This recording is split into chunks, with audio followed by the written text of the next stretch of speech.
our culture makes us feel like we've got a moral failing. If we can't perform as superwomen, that there's something wrong with us. And we've got to change that. Like, if we just look at the simple physiology, there are so many things in our culture that dysregulate us. So yes, it could be a blood sugar problem. It could be an immune system problem. It could be that your stress response system, your heart rate variability is too low.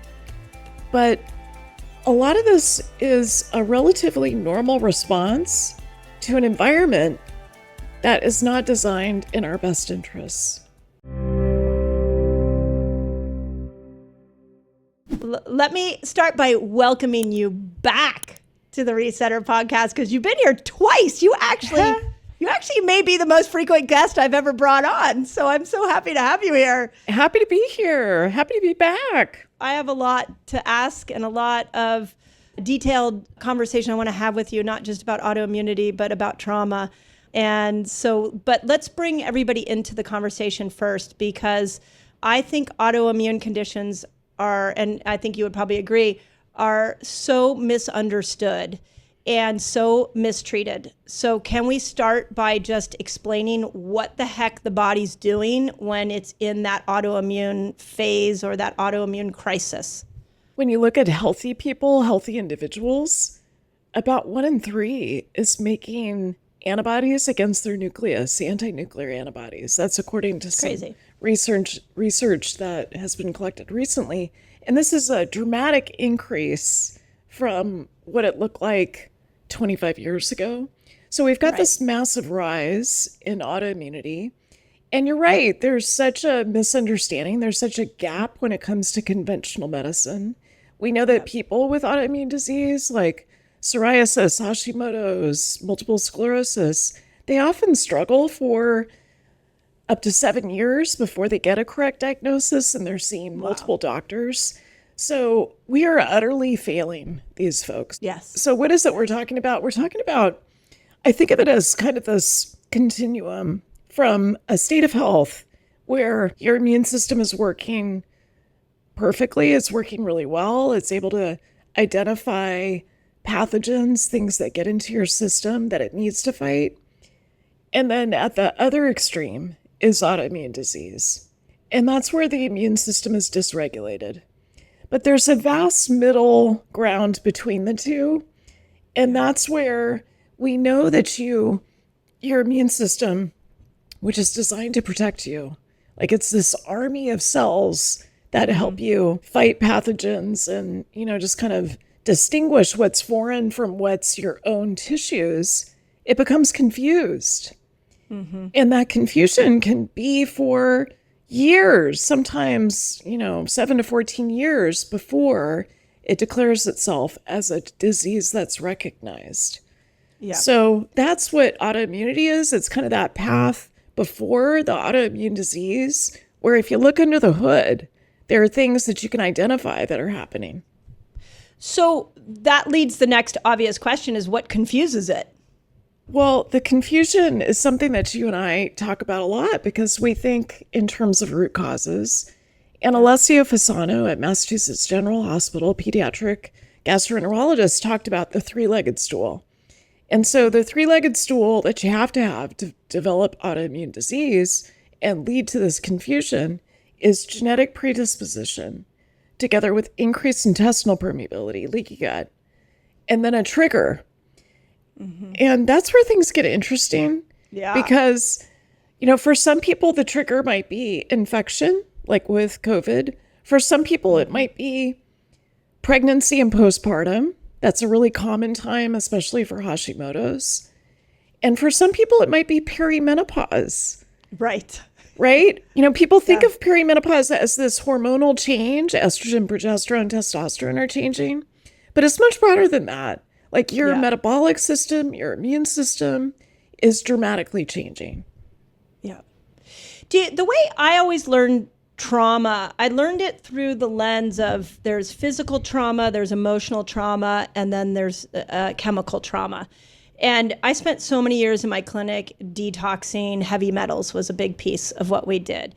And we always looked at things in terms of a toxic bucket. and that your body can handle so many traumas, so many toxins until there's one that just hits the top and the whole bucket falls over. Is that still the way we would look at it through an autoimmune condition? Because I'm sure you've had patients, I had patients like this where they were going along, everything was fine, and then something happened, and all of a sudden now they have a diagnosis of an autoimmune condition, or they have some chronic disease diagnosis. But they didn't see it coming, but there was just like one thing that tipped it over. Do we still look at it that way? We do. So, when I think of triggers, what I'm listening for when I'm talking to a patient is, I was fine until this happened. And that's like the straw that broke the camel's back or tipped the bucket over. So for some people, it could be a divorce. It could be, losing someone suddenly that you love. It could be a near fatal car accident. It could be, what we all agree is traumatic, like an experience like 9/11, surviving 9/11 or a genocide. But then there's these other sort of smaller traumas, small t traumas that can really accumulate and lead to what you're describing, where your bucket just overflows. And that can be things like a book launch that is dysregulating, that never ends. It could be, a breakup with a partner. It could be one of many different things. But that toxic stress, I agree that there's sort of a window of tolerance. There's maybe that's another way of thinking of the bucket, that there's this window of what you can tolerate. And that's true emotionally and psychologically. It's true in terms of toxins and your ability to detoxify and kind of keep up with it. And it's true in terms of physical trauma. So that window of tolerance, kind of noticing, are you within your window of tolerance, or are you someone who's kind of pushing the window and maybe outside of your window of tolerance? Knowing what that feels like in your body is really critical. Okay, so that concept right there is my new aha. Thank you for putting it into some words that my brain just stuck to. I think, and I'm pretty sure you're going to agree, that we are so dysregulated. And I'm especially going to say that we as women are so dysregulated. We have been working so hard to keep up with the patriarchal pace that we don't even know what regulated looks like. Yes. And the only reason that I can say this from firsthand experience was because of the crazy book launch that never ended with Fast Like a Girl.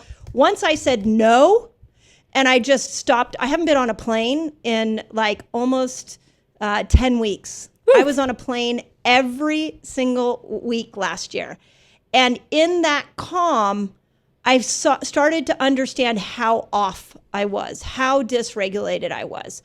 So going back to your statement, do we have any way of knowing that the trauma has taken over the body, that we are tipping into this really crazy place and we are dysregulated? Do we have anything that we can look towards other than what I did, which is just shut everything down and finally take a breath? Well, first, I want to honor you for shutting everything down, because I think that's a courageous thing to do. And it's often what's necessary to start to get back within your window of tolerance and just to kind of notice, maybe with fresh eyes, what is your window of tolerance? Yes. You learned that being on a plane once a week, not knowing where you're going to wake up in the morning, that's past your window of tolerance. Yeah. So I think there's a lot of ways to measure this. And I agree with you. I feel like we're more dysregulated than ever before in our history. Yeah. And I've been taking care of people for 30 years. I've never seen people who are more polarized and divisive and, just struggling with being able to wind down and go to sleep. Yeah. And so, we can measure this. We can, the way I think of window of tolerance is that you can measure it with the PINE system. So PINE is an acronym for your psychology, that's the P. Your immune system, that's the I, your neurological system, the N, and then your endocrine system, the E. And so when you're past your window of tolerance, your psychology might start to change. You might feel more irritable. You might feel depressed, more anxious. In terms of your immune system, maybe you start making anti-nuclear antibodies. Your inflammation goes up. Maybe in your neurological system, your heart rate variability, which I track. I'm a big fan of wearables. I track it because I'm not the best historian. Like, I have a hard time sensing what is true. Yeah. Am I past my window of tolerance? And so things like heart rate variability, the measure between my sympathetic nervous system, fight, flight, freeze, fawn, and my parasympathetic nervous system, which is stay and play, rest and digest, the balance between the two is measured by HRV. And sometimes it's just way too low, like when you're on a plane every week.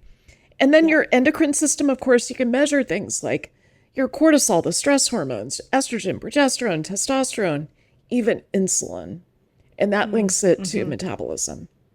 So that was actually my first clue that I was just so tipped into freeze mode. You know, my nervous system was in freeze. Was I put a CGM on, and my blood sugar was like crazy high, and my fasting blood sugar, and I hadn't changed my diet at all, and I was like, whoa, like this is unusual, and so I used that as a marker. I also could not get enough deep sleep or REM sleep.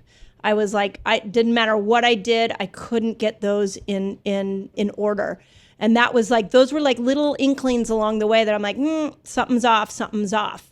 So in your book, what I love is this chart that you have about broadening the definition of trauma, because when I looked at that, I was like, oh, and I don't have an autoimmune condition that I know of. But to your point, and you can maybe share what we talked about at the beginning before we started hitting recording about the number of healthy people that we're seeing with autoimmune markers.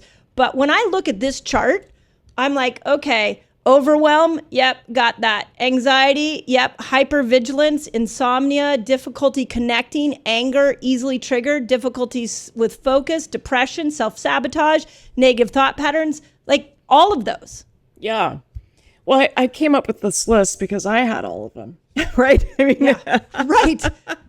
Thank you for being so transparent, because I think it's important for people, even leaders of health movements, to be able to be human. So I think it's really important you're sharing your story.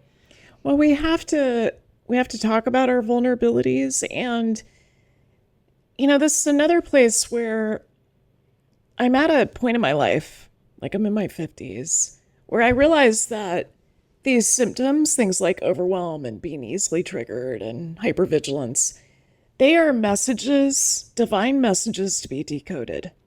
Yeah. They're not things that are happening to me. Like, I'm not a victim of these things. I am actually creating them. They're happening for me. They're happening through me.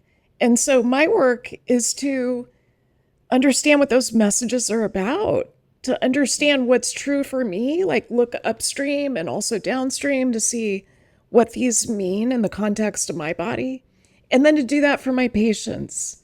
Yeah. So that's what led to this book, was realizing I have a pretty large trauma load. And I realized that, some people feel like, oh, trauma, it's such a buzzword right now. Well, it should be, because we're at a point where very few of us have been able to escape some sort of overwhelming, emotionally distressing event. Yeah. Do you think COVID tipped us all? COVID definitely did. I mean, this is where, conspiracy theory can kind of come in and make things a little more polarized. But, sheltering in place, especially if your home wasn't a safe place, the infection itself, the vaccinations, we had a vast uncontrolled medical experiment.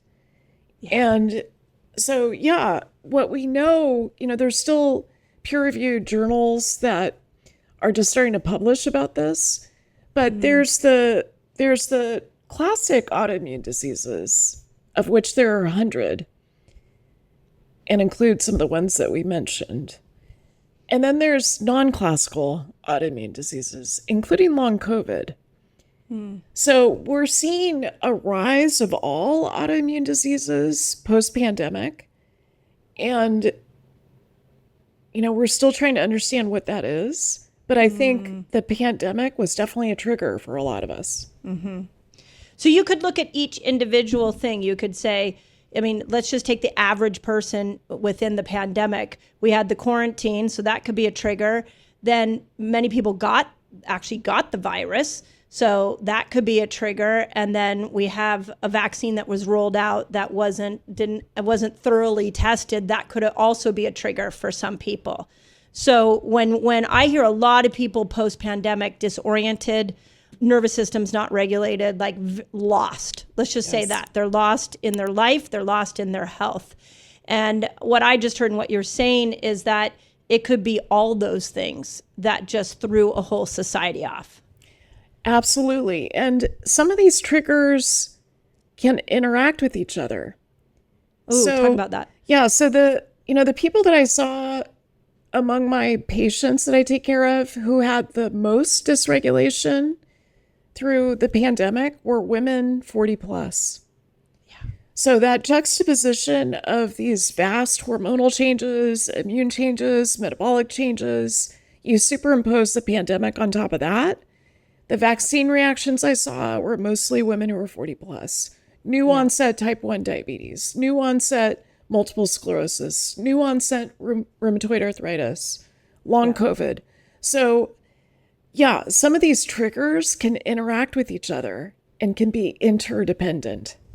Yeah.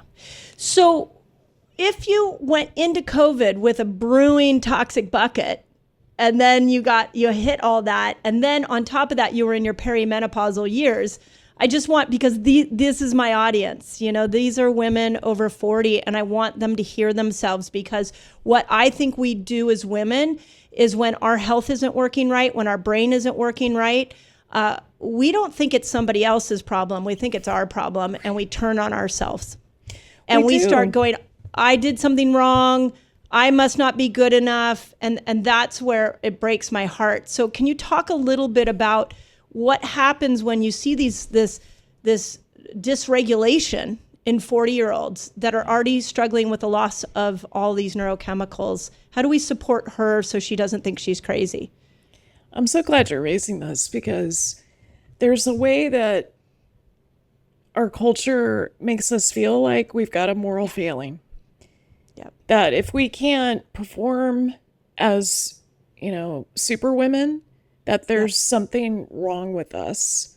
And we've got to change that. Like, if we just look at the simple physiology, there are so many things in our culture that dysregulate us. So yes, it could be a blood sugar problem. It could be an immune system problem. It could be that your stress response system, your heart rate variability is too low. But a lot of this is a relatively normal response to an environment that is not designed in our best interests. So I think, you talk about patriarchal pace. I sometimes think of it as, patriarchal stress disorder. I think there's a way that we need to look outside of ourselves and not assume that we're doing something wrong, and just start with a query, start with a question of, is there something in my environment? Is there something about the way the environment's, interacting with my biology that's leading to me feeling so dysregulated? Yeah. Yeah. And I think, in just spending a lot of time thinking about hormones and women and how do we lift women up, I feel like we fought for this moment. And I could cry about this, because I feel like we fought for this moment. We fought to be at the table with the men and to be heads of corporations and presidents of countries. And yet, did we ever stop to think if it was in our best feminine interest, if our feminine body could handle that? And I'm not saying that I came through the womb of a feminist. I am a feminist. I raised a feminist daughter. And I still question if this world is so dysregulated that we've been trying to keep up with something that is destroying us. And if so, where do we go from here? Well, this is where you and I have to riff together, because I'm in a similar boat, mother feminist. I'm a feminist, took women's studies. It was one of my first classes in college. I've got 2 daughters, and we fought for this moment. And what have we won? Right. So in some ways, we're still embedded in a structure that's not designed to honor the feminine. Yep. And so how do we work with our biology better? I've got a few ideas, and I hope that together we could do a feminine thing where we collaborate instead of one of us having the answer. That is right? Perfect. That's what I always say that. I'm like, the feminine collaborates, the patriarch competes, the feminine collaborates. Love it. Yeah. So one thing that we know works really well in terms of stress is to tend and befriend. Mm-hmm. So, this idea that the stress response, the sympathetic nervous system triggers this fight flight for most people, that was discovered in the 1930s, and it was discovered in men. And so you can imagine women, sort of our ancestors on the savannah, maybe with like an infant in one arm and a toddler in the other arm, like fighting or running is not going to work well. But if you're part of a group, if you're part of a village where you're protected and you look out for each other and you support each other and you process together and you have an emotionally distressing event, but you've got someone to talk to about that, you're not alone with it. Yeah. That makes such a difference. And that's really the process of oxytocin. So women are really good at oxytocin, right? We need oxytocin. Estrogen helps with the production of oxytocin. So the more that we can tend and befriend, it's super regulating, and it's even co-regulating. Like, one of the things I feel just talking to you, Mindy, I feel us co-regulating each other. Agreed. And that's what's so needed. It's what we need. My hope is a podcast could be regulating. It could make you feel better. It could make you feel loved. Yes. It could make you feel cared for and inspired, and not like you're falling short or you're not doing it right. Right. Yeah. And oh God, I have so many thoughts on this one. One thing I've been saying to my community lately is we have all these nutrition theories out there in the world, and we start, as health professionals, start fighting against each other. Like, you've got to do this and not this. And we start looking for absolutes. And I just feel like we're never going to find the answer in absolutes. We're going to find the answer in nurture and understanding, taking a principle and applying it and saying, I think this works for me, and then allowing somebody else. Like, let's just use a plant-based diet as an example. I personally don't follow a plant-based diet. I did for many years. It didn't work for me. But I have friends that follow it, women. My yoga instructor, she is one of the healthiest plant-based humans that I know, and it works for her. So what we can't say that there's one diet for every single human on the planet. There's just your diet. And what we see is a lot of animosity and fighting and rhetoric and, people standing up going, but the science says this. And I want to say the same thing about the science. I just want to be like, but the science is like this little isolated thing they took and looked at. Like, let's be our own N of one. So can you talk a little bit about that? Because I feel like we've even created this patriarchal aggression when it comes to nutrition because we're looking for an absolute. Do you think like there's a nutritional absolute for the feminine body? No, definitely not. You have to personalize. And that's where N of one becomes so helpful. I talk a lot about N of one in this book, The Autoimmune Cure, because it's a critical part of, figuring out what's right for you. And so I was plant-based through medical school. I just was so horrified by anatomy class. I just couldn't imagine eating meat. And yet, my hormones kind of took a nosedive. It wasn't a good fit for me. So me neither. N of one, I think, is really critical. And a lot of people think, it sounds a little fancy. It sounds kind of complicated. It's not. I guarantee a lot of our listeners and viewers are doing N of 1 experiments. They're just not calling it that. Yeah. So I think N of 1 is critical. Otherwise, when you get this kind of absolute rule, like you must follow the Mediterranean diet, you must follow a plant-based diet, you must follow a carnivore diet, it leads to alienating people. Thank you. It disconnects them from their truth about what they know their body needs. Yep. And so, many of us have to spend a lifetime to figure out what that is. But when you look at the studies on, say, the Mediterranean diet, the most studied diet that we have on the planet, it ends up being nutrition for the average. Because you're looking at big groups of people, you're trying to see how it affects certain outcomes like high blood pressure or Alzheimer's disease, even autoimmune disease. Whereas N of 1 helps you do precision medicine for the individual. So I was taught in medical school, that's the better evidence. So there's the randomized trial like we've done with Mediterranean diet. But even above that, in terms of the hierarchy, is the N of 1 experiment. But we don't emphasize that. I actually have never heard you say it. That last thing I've never heard anybody say. And I do often think, there's two things. If we just have a diet that works for everybody, then it's simple, but the human body doesn't work like that. And whoever gets to discover it gets to be the hero. And again, we're back into this patriarchal dysregulation. So do you think that let's go straight to your autoimmune protocol, because is there a diet we can eat that is going to support this, pull us out of this dysregulated place that we're in?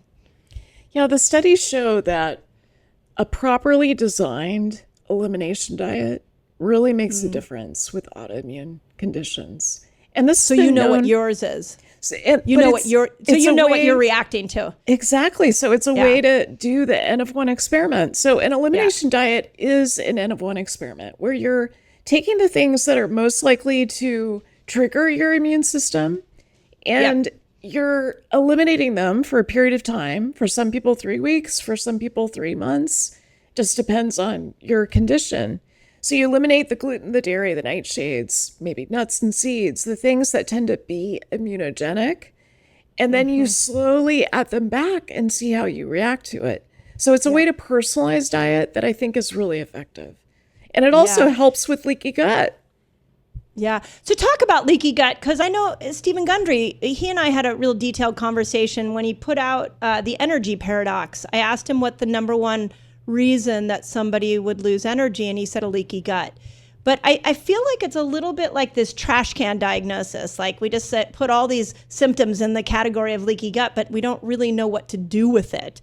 Can you give us a way out of leaky gut that we know would work?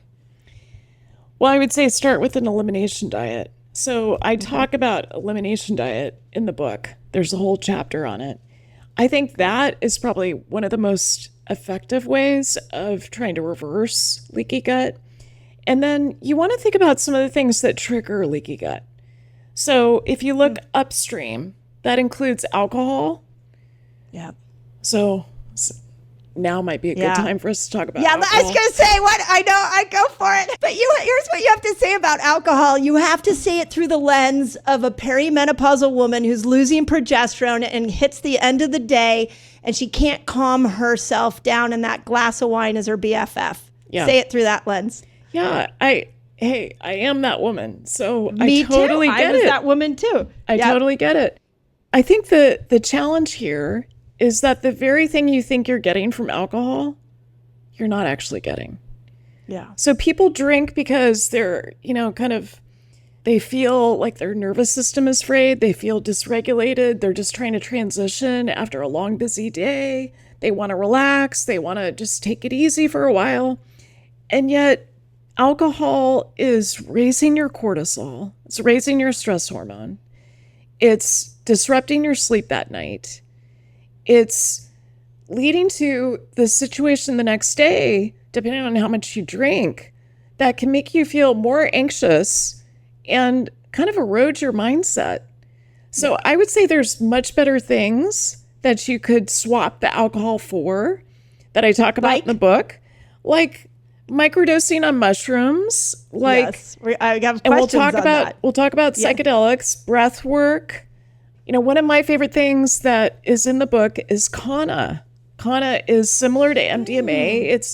It's a plant that's from South Africa, and it's very heart opening. It gives you that feeling of relaxation and bliss, and it doesn't have the side effects that alcohol has. I mean, if we just talk about how alcohol is associated with a greater risk of breast cancer, you know, most women I know are afraid of breast cancer, and with good reason, because 12.5%, you know, we've got a lifetime risk of 12.5% of it. And so more than two servings is associated with an increased risk. So we need to find, you know, the problem at the end of the day for that perimenopausal woman is dysregulation. And we need to treat the dysregulation. And yes, a glass of wine seems like the easy solution, but it's going to backfire.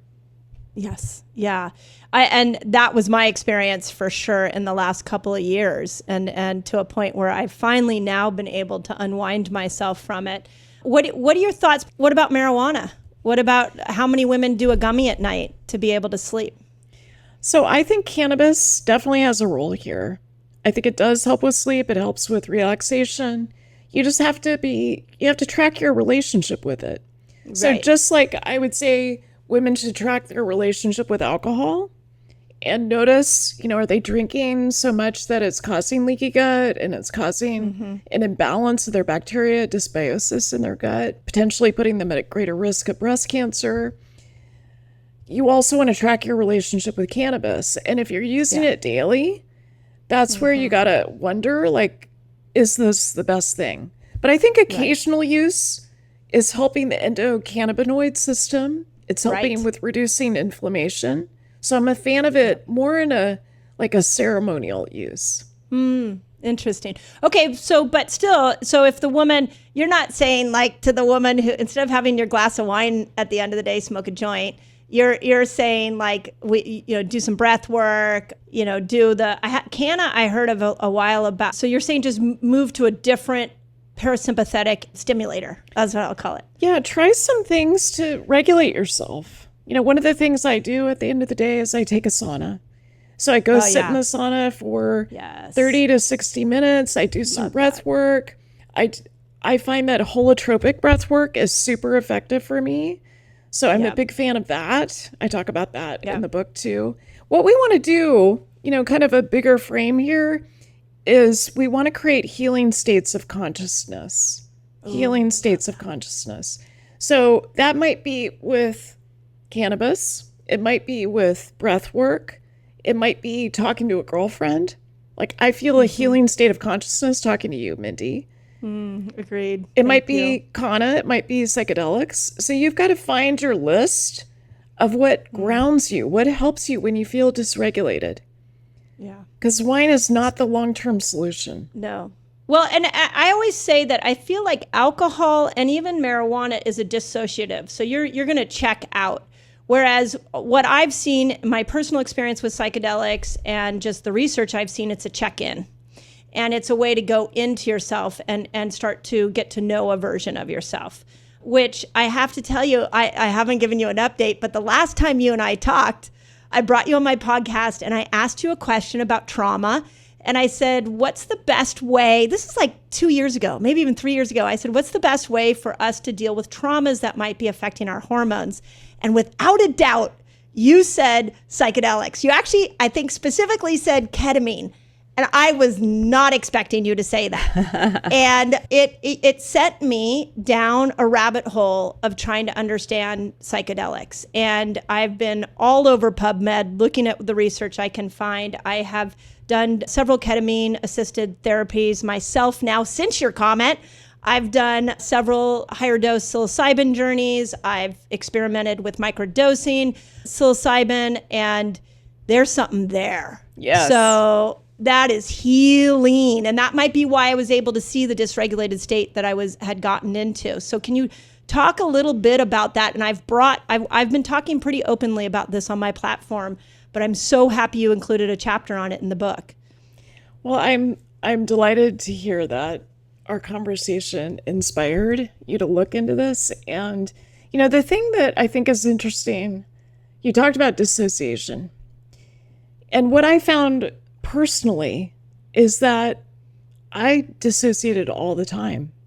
Yeah. Like the way that I think I was successful with book launches and with making it through medical school and, working outrageous hours was that I could go upstairs. I could try to solve a problem cognitively and just leave my body and not tune into the dysregulation that I felt. Because if I was tuning into it too much, I don't think I could accomplish much.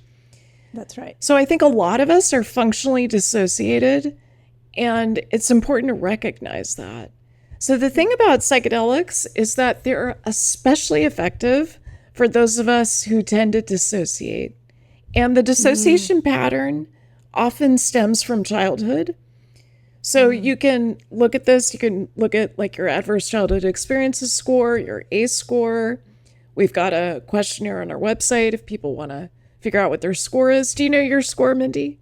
No, but my podcast producer took it before we hopped on. He's like, "Oh, that was enlightening." So I'm going to take it after this. I don't know my score. Okay. Well, next time we talk, I want to hear what your score was. Yes, I will. So this is one of those tests you don't want to score high on, and you want ideally a score of 0. I'm a 6. And so I learned as a kid that to perform and to be hypercognitive was a way to get the love and attention that I wanted. And so, what you witness, what you pattern in your body, you tend to use through most of your life. And psychedelics can help you see it in a way, without all the stories. It helps you see it and then start to heal it, especially when, I'm not talking about recreational use. I'm talking about therapeutic use. Right. Yeah. And I think the journeys that I did was with a licensed therapist next to me. A couple of them were a licensed therapist and a psychedelic expert next to me. The one I did last year was one of the most beautiful experiences I've ever had because it was a therapist and a psychedelic expert. And it was like 2 women like there supporting me and guiding me as I felt like my body just talked. And I just like traumas just came out. We actually, and I've shared this on my podcast before, I actually had a traumatic birth of my firstborn. And we went back and in a psychedelic state, we went back and I rebirthed her and to just clear that trauma. And the relationship with her has dramatically changed. She's 24 years old. And so when I was able to just heal that piece of it, now I was able to be a different version of myself for her. So, to have women around me who supported me in that vulnerable moment was profound. I'm not sure I've ever had a human moment like that of just being so cared for by 2 women that I pretty much didn't know.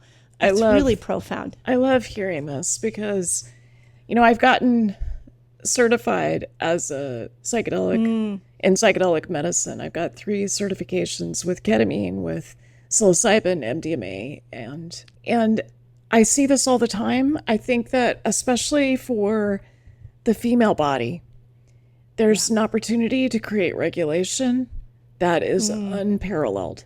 And there's data to support this. If you look at kind of the extreme case of someone with post-traumatic stress disorder, the gold standard right now in the US is talk therapy, sometimes trauma-informed, but not always, combined with a selective serotonin reuptake inhibitor. So not always, but there's 3 that are FDA approved for PTSD. And the efficacy of that is somewhere around 30%, which is pretty abysmal. Pretty bad. Yeah. Like when I entered therapy in my 20s, if I was told that weekly psychotherapy, which takes a ton of time and a ton of money, had an efficacy of 30% for helping me resolve trauma, I don't think I would have done it. And yet psychedelic assisted therapy, like MDMA assisted therapy, has an efficacy of resolving PTSD symptoms in 67 to 71%. So it's more than twice as effective. Is that with one therapy or is that like multiple sessions? It's with 2 to 3 sessions and with Small preparation and integration, but it's very different than the pharmaceutical model of taking an SSRI every day. So, and the effects are durable, like they last for years afterwards. So we're on the cusp of a revolution in terms of ways to deal with dysregulation, ways to deal with how trauma gets embedded in our systems, like the birth trauma you experienced. You know, to hear that story of being so held by the people who were holding space for you, to feel so seen and to be able to process the way that those issues were stored in your tissues just makes a huge difference. I've never experienced that kind of love.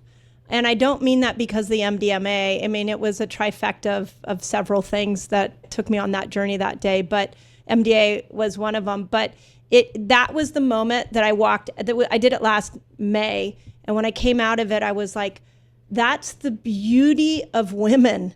That's the love that women can support each other in. And it was like, I got a little taste of it. And I was like, oh, what if we had a whole culture of this? Yes. What if we had a whole culture of women lifting each other up and supporting each other and crying with each other and cheering each other on? Like, wow, like, would that regulate us? I think that alone might regulate us. For sure. And, you know, it's these healing states of consciousness. And I think, you know, men can also achieve these healing states of consciousness. They can be therapists, they can be guides, they can help people. But there's something about the feminine experience, kind of being known, understanding like what it is we're up against, asking the hard questions about the ways that our culture dysregulates us, and then feeling so embodied and feeling like you can go in and work with that trauma signature that you might have. And feeling that sense of love. I mean, really, it's that simple. Like that feeling of love and connection is so critical for women. And when you feel dysregulated, often it's because you're cut off from that feeling of love and connection. So well said. Talk a little bit about breath work, because that was another thing that I took a little journey on in the last couple of years. I decided just to go into all the hard places and deal with them. Well, I'm curious about what type of breath work you've been doing. Right. So there's lots of different kinds. In fact, after I get off with you here, I have a breath worker that I work with on a continual basis. And so I'm doing some work with her. So I think it's more like holotropic breathing, where you breathe in through your mouth. She has me go like that, like breathing in real quick. But here's what happened the very first time I did breath work. So one of the things I've been trying to heal from is a near-death experience that happened to me in my 30s. I swam into a pile of Portuguese man-o-war down in Cabo San Lucas.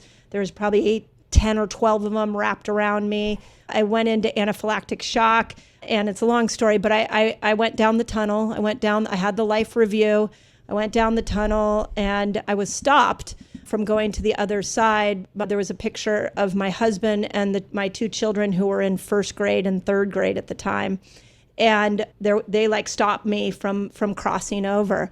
And when I came out of that experience, what happened to me was I became even more dysregulated. I became a workaholic. I was like, there must be some reason I was left here. And it was like my nervous system flipped into this frantic place. So I didn't deal with it for like 10 plus years, maybe 15 years. So last year I decided to deal with it. And I did it in breath work.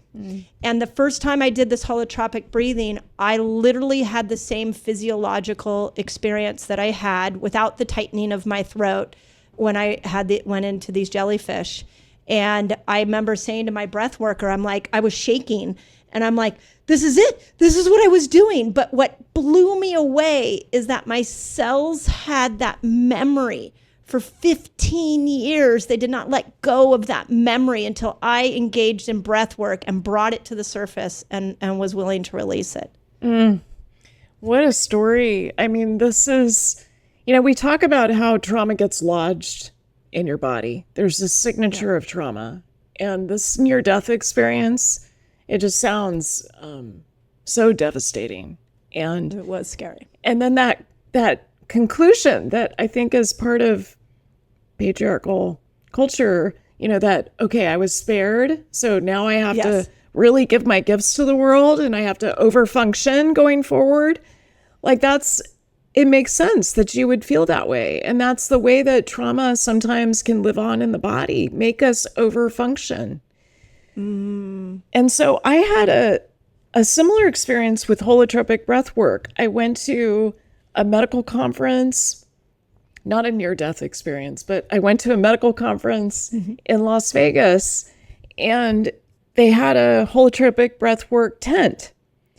And so this was like day 3 of being at this conference, and I find Vegas pretty dysregulating. Like there's the casinos, the smoking, the lights, the drinking, it's horrible. It's horrible. And so I went into this holotropic tent, kind of a dome, and I had a little headache because I was feeling toxic and I was irritated and I wanted to fly out that day. And inside of 20 minutes, doing the breath that you described, like that completely transformed my system. It got me regulated. And I was hooked. It can create a healing state of consciousness. It can create, some of what we're talking about with psychedelics. You can get that with your own physiology. The way that one of my teachers describes it, because I then did it 4 times a week, of course, because I'm an overachiever for the next couple of years. So one of my teachers talks about how you can create your own medicine, just like what you're describing with, the having that traumatic experience again, and then being able to work with it using your breath. You're creating your own medicine, and that can make such a difference. So holotropic breath work is a big part of the book because I think it's creating these healing states of consciousness. There's other ways of doing breath work that can do that too, but it's especially valuable. And it's something that Michael Pollan did because he couldn't take MDMA. So his book, How to Change Your Mind, he talks about doing breath work, and it's holotropic breath work. Yeah. So do you think you can heal yourself from an autoimmune condition? I absolutely do. So, I tested positive for anti-nuclear antibodies 5 years ago. So I realized, okay, I'm making this weapon. My immune cells are making this weapon, my B cells, against the nucleus of my cells. Yeah, which is insane. It's so core, it's so fundamental. And so I didn't have just a little bit, I had really high levels. And so that got me to start to look at, okay, what happens if I start to heal my leaky gut? What happens if I start to work with the trauma that's embedded in my tissues?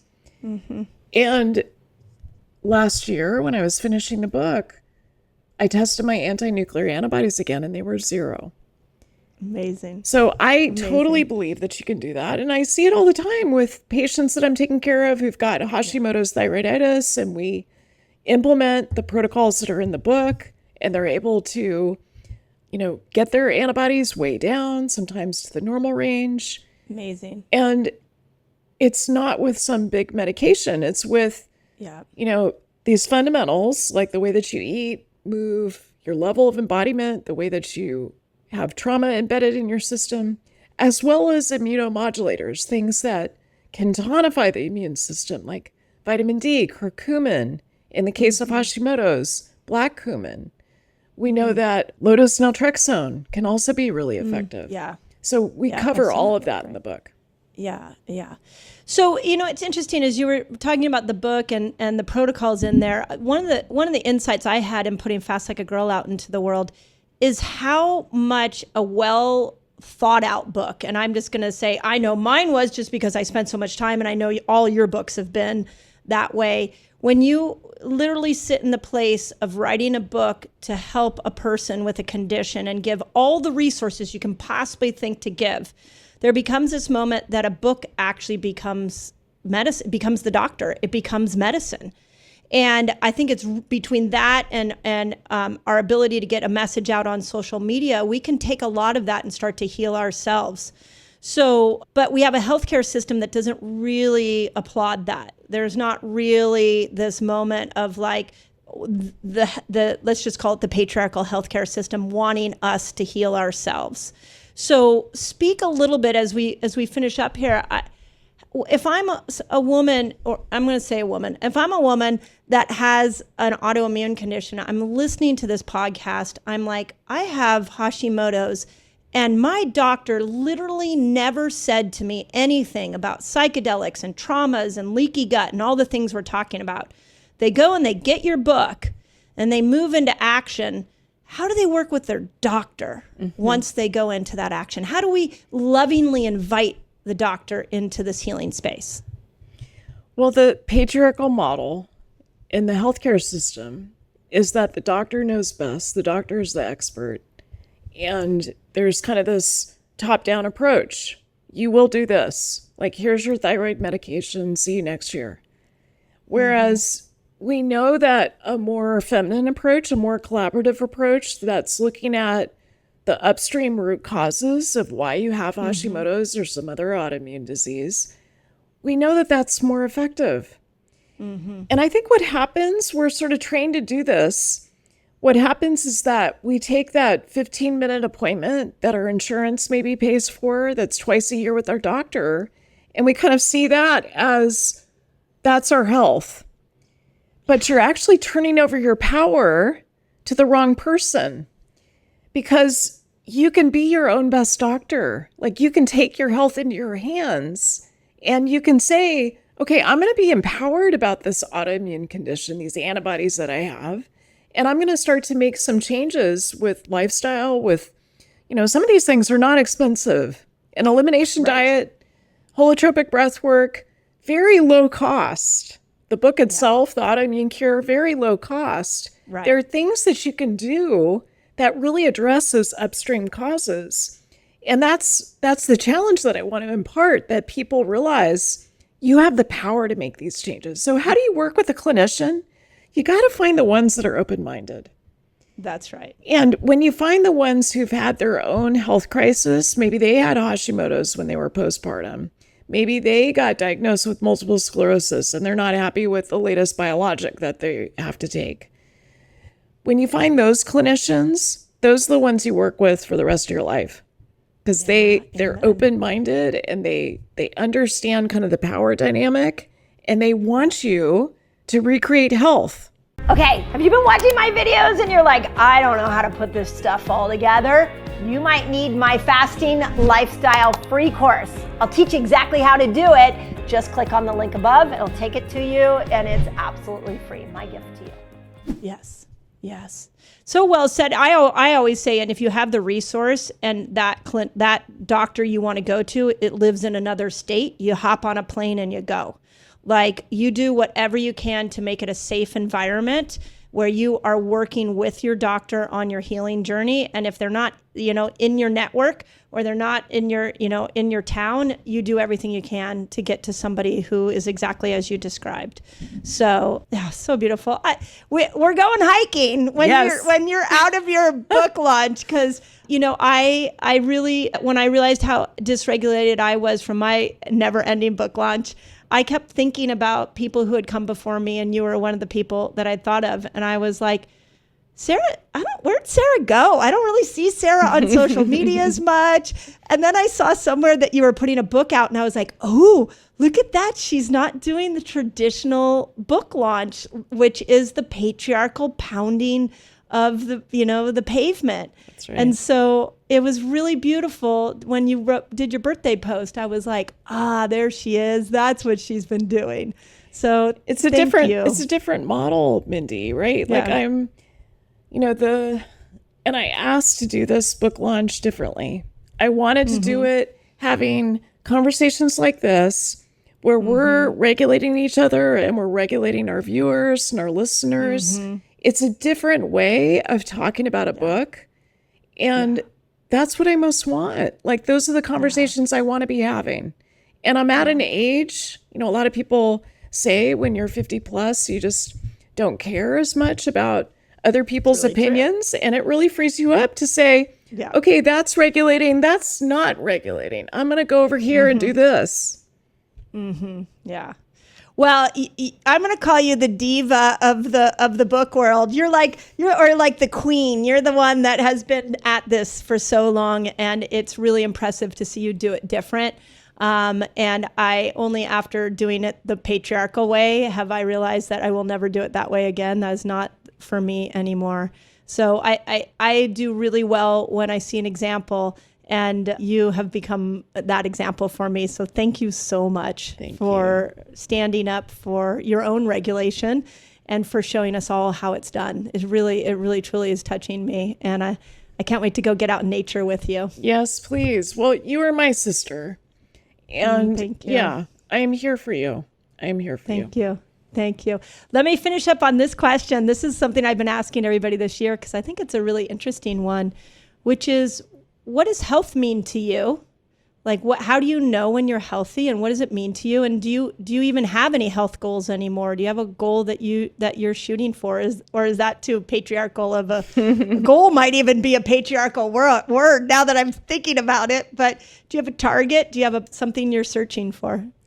Yeah, I love this question because I think a lot about health, and I think about how conventional medicine is centered around disease, not health. Mm-hmm. And so for me, health is homeostasis.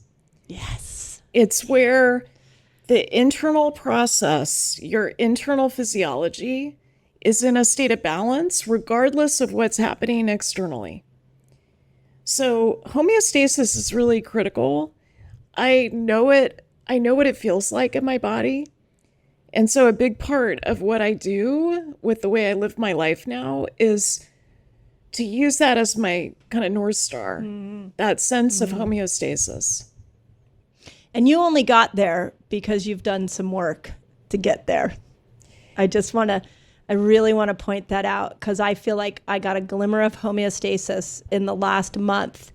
And it was like a wake up, like, whoa. Yes. Wow. Was I off course for a lot of years. But here's what happens when you have that aha moment. It's such a powerful moment because when you're in a dysregulated state, and then you take the steps like you've done to create regulation, to create balance and homeostasis, there's no going back.